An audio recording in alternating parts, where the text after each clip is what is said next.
अरे बहू, उठ, सुबह हो गई है। आज तेरी पहली रसोई है, तुझे नहाना है, पूजा करनी है और फिर पहली रसोई की रस्म पूरी करनी है। अरे यार, कोई सोने भी नहीं देता। इतनी जल्दी उठना जरूरी है क्या? सरिता बड़ी मुश्किल से उठती है और गेट खोलती है तो उसकी सास उससे कहती है, बहू जल्दी नहा कर किचन में आ, जब बताती हूँ क्या बनाना है। ठीक है माँ जी। सरिता बड़ी मुश्किल से तैयार होकर रसोई में खाना बनाने के लिए जाती है, जहां शांति अपनी बेटी आकृति के साथ आती है। जिसके बाद सरिता अपनी सास से पूछती है, माँ जी बताइए, आज पहली रसोई में क्या बनाऊं? बहू आज तेरी पहली रसोई है तो तू पहली रसोई में मीठे में खीर बना लेना। और हाँ, इन सबको फास्ट फूड बहुत पसंद है तो फास्ट फूड में ससुर के लिए चाउमीन, देवर के लिए बर्गर और अनिल के लिए पिज्जा बना लेना। मैं तो सब खा लूंगी। और भाभी आप मेरे लिए थोड़े से समोसे बना देना, मुझे चाय के साथ समोसे बहुत पसंद है।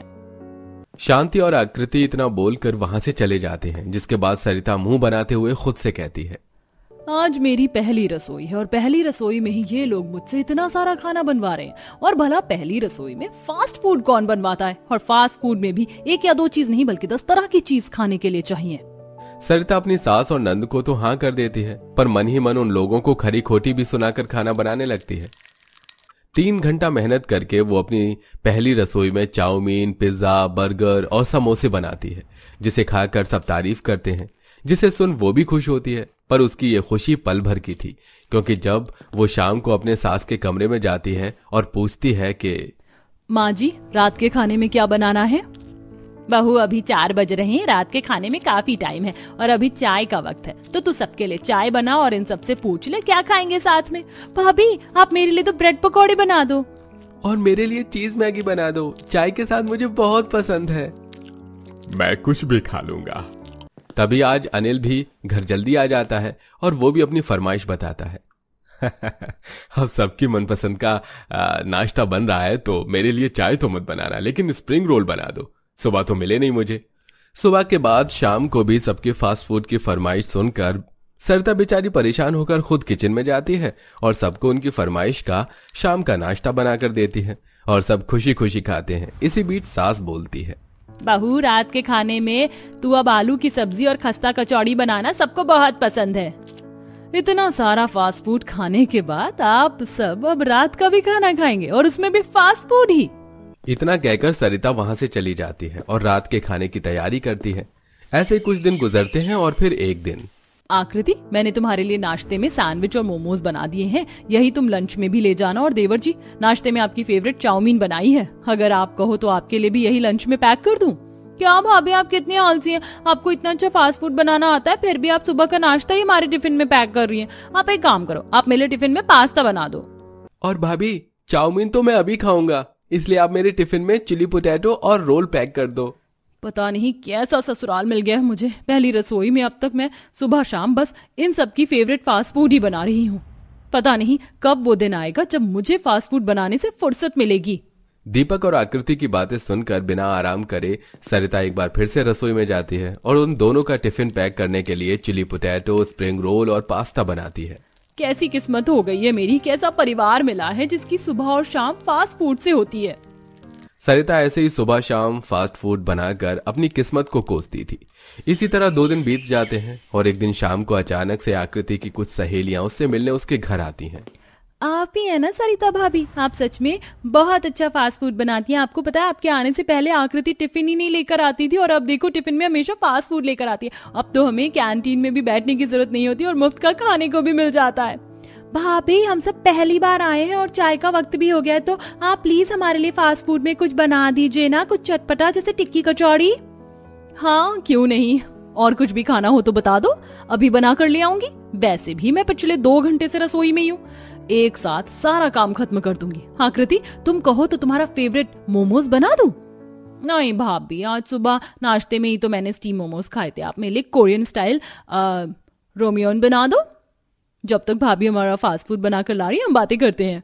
सरिता मुंह बनाकर रसोई में जाती है और स्प्रिंग रोल बनाते हुए खुद से कहती है, जितना फास्ट फूड बनाकर मैं अपने ससुराल वालों को देती हूँ, अगर इतना मैं गली मोहल्ले वालों को देती तो आज मेरे हाथों में पैसे होते।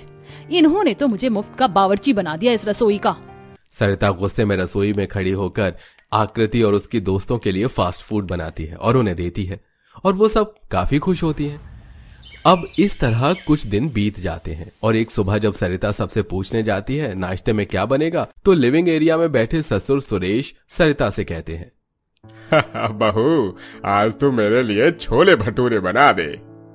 अरे पापा, आपने तो मेरे मुंह की बात छीन ली। भाभी, मेरा भी बहुत मन कर रहा है छोले भटूरे खाने का, और मेरे तो कुछ दोस्त भी घर आ रहे हैं। सुबह मैंने उन्हें नाश्ते पर बुलाया है। आप ना थोड़ा ज्यादा छोले भटूरे बनाना, और हाँ, चिली पोटैटो और फिंगर चिप्स भी बनाकर रख देना, मेरे दोस्तों को बहुत पसंद है। पापा जी का एक पैर कब्र में लटक रहा है, फिर भी सुबह सुबह इनको छोले भटूरे खाने। ये तो वही हो गया, उम्र 55 की दिल बचपन का। और मेरा ये देवर पहले सुबह लोडिंग करेगा, फिर दिन भर अनलोडिंग करता रहेगा। बहू, अब जब तू सबके लिए इतना सब कुछ बना ही रही है तो मेरे लिए भी तू चाय के साथ मैगी बना देना। मैं तो अपनी मैगी से ही खुश रहती हूँ, पर हाँ, चीज वाली मैगी बनाना। माँ जी, आप तो मैगी चाउमीन ना ही खाएं तो अच्छा है। आपको कब्ज हो जाती है, फिर आपको पाइल्स भी तो है। अगर आपको हल्का होने में दिक्कत हुई तो?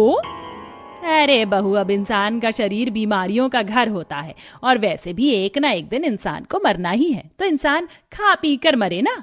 और मैं दवाई तो ले ही रही हूँ, कुछ नहीं होगा मुझे। ठीक है, जैसी आप सबकी मर्जी।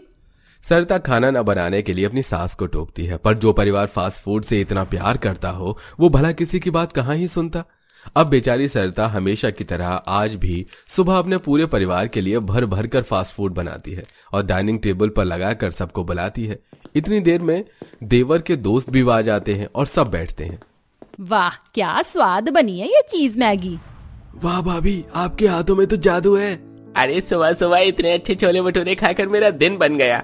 अब इसी तरह कुछ दिन बीत जाते हैं और एक शाम, फाइनली आज शाम मुझे कोई फास्ट फूड नहीं बनाना, क्योंकि सब पार्टी में जो जा रहे हैं। बहुत दिनों बाद मुझे सादा सिंपल खाना खाने को मिलेगा। अरे बहू, घर पर कुछ मेहमान आ रहे हैं, इसलिए अब हम सब पार्टी में नहीं जा रहे, क्योंकि घर पर मेहमान आ रहे हैं, इसलिए तू चाउमीन, बर्गर, टिक्की, दही भल्ले, समोसे और फ्रेंच फ्राइज बना ले।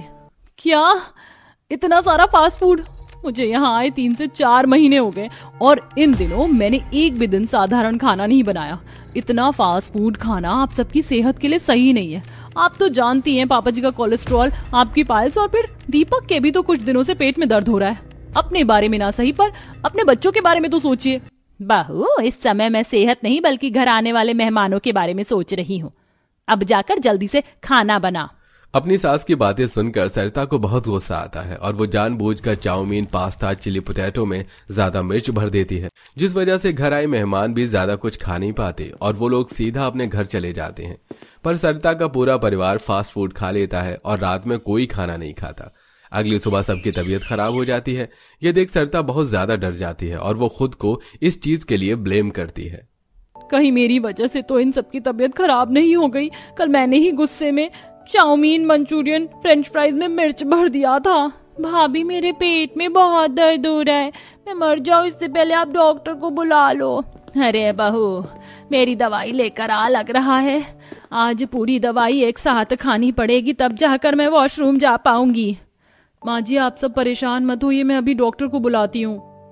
डरती हुई सरिता डॉक्टर को बुलाती है और जब डॉक्टर पूरे परिवार का चेकअप करते हैं तो वो कहते हैं, ये सब फास्ट फूड खाने की वजह से हो रहा है। आप सबको पता नहीं है, पर मैदा 48 घंटे में पचता है और आप सब हर रोज सुबह शाम मैदे से बनी चीजें खा रहे हैं। और भाभी जी, आपको पाइल्स की दिक्कत है, आपको तो मिर्च मसाले जैसी चीजों से दूर रहना चाहिए। डॉक्टर, कुछ करिए, मैं कान पकड़ रही हूँ, अब से मैं फास्ट फूड सपने में भी नहीं खाऊंगी। अरे यार, मुझे बता, मैं अपने पोते का चेहरा देख पाऊंगा या नहीं? अरे भाई, इतना ही मौत से डर है तो क्यों ऐसी हरकतें कर रहे हो? अब आपकी उम्र हो चली है, आप अपने शरीर को क्यों बीमारियों का घर बनाना चाहते हैं?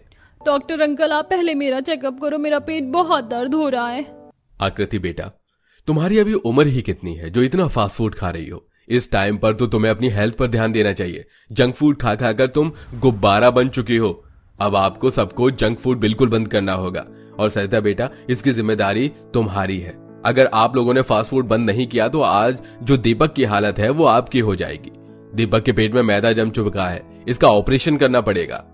ये खबर सुनकर पूरा परिवार परेशान हो जाता है और उन्हें समझ आ जाता है कि फास्ट फूड अधिक मात्रा में खाने से हमारी जान भी जा सकती है। फिर बहुत जल्द दीपक का ऑपरेशन होता है और वो बिल्कुल पहले की तरह ठीक हो जाता है। और उस दिन के बाद फिर कभी घर में फास्ट फूड नहीं बनता और जो सरिता अपने घर वालों को बनाकर देती है वो सब लोग चुपचाप खाते हैं। वैसे कहानी देखने वाले दर्शकों, आप में से कितने लोग हैं जो सरिता के ससुराल वालों की तरह सुबह शाम फास्ट फूड खाना पसंद करते हैं?